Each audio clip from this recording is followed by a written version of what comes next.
My fiancée broke off our engagement 3 weeks before the wedding. She told me she was tired of waiting for me to grow up and moved in with a guy who owned a crypto firm. I didn't cry. I didn't beg.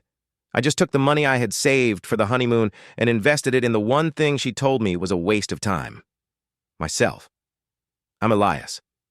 For 5 years, I worked a steady accounting job to pay for my fiancée Maya's law school. I put my own dream of opening a tech security firm on the back burner so she could shine. But the moment she passed the bar, she looked at me like I was a piece of old furniture. She said, "I need someone who matches my level of hustle, Elias. You're just comfortable." 2 weeks after she left, she was posting photos on a yacht with Jax, a guy who wore $2,000 suits and talked about disrupting the market. My friends felt sorry for me. They saw me working 18-hour days in a basement office and thought I was depressed. I wasn't depressed. I was hungry. I stopped looking at her stories and started writing my own. 3 years later, my security software was acquired by a Fortune 500 company. I didn't buy a yacht.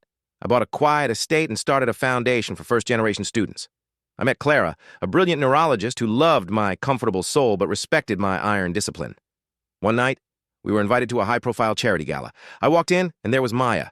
She looked stunning, but her eyes were frantic. Jax was nowhere to be seen. Rumor was, his firm collapsed in a fraud scandal. When she saw me, she pushed through the crowd. "Elias, you look different." I introduced her to Clara.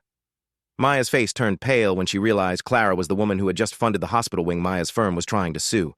Maya whispered, "I heard about the acquisition. I guess you finally grew up." I looked at her and realized I didn't feel anger, just peace. I said, "No, Maya, I just stopped building someone else's dream and started building my own." Never let someone who doesn't see your value define your limit. Your comfortable pace might just be the steady climb to a peak they can't even see. Subscribe to Motivation in Story to keep climbing. We'll see you in the next one.